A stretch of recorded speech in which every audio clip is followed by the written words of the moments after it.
পাঠিয়েছিল বিধানসভায় নয়, সারা রাজ্যে আজকে কংগ্রেস সিপিএম ছেড়ে ভারতীয় জনতা পার্টিতে যোগদান হচ্ছে।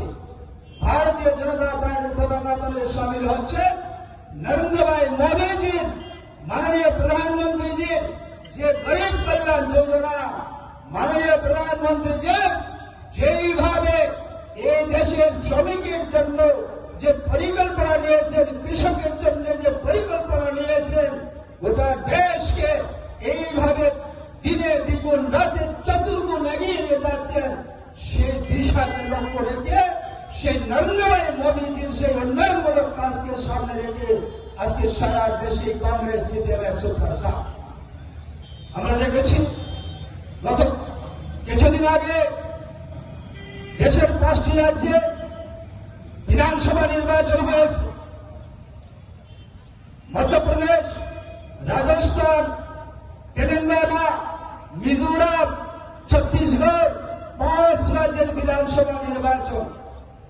ত্রিপুরা থেকে কংগ্রেস সিপিএম বন্ধুরা কি বলেছিল যে 5 রাজ্যের বিধানসভা নির্বাচন আগামী 2024 সালে সেমিফাইনাল নির্বাচন, মানে 2024 সালে দেশের ক্ষমতায় লাগে, করার মানসিকতা লাগে, যখন সাফ নিয়ত থাকবে শাহী নীতি চলে আসবে।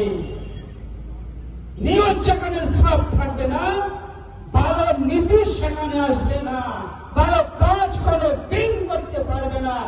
এদের ছিল সংকীর্ণ মানসিকতা, ভেঙে দাও, ঘুরিয়ে দাও, ছাড়িয়ে দাও, চালিয়ে দাও, পুড়িয়ে দাও, ধ্বংস করে দাও, এই ছিল এদের মানসিকতা।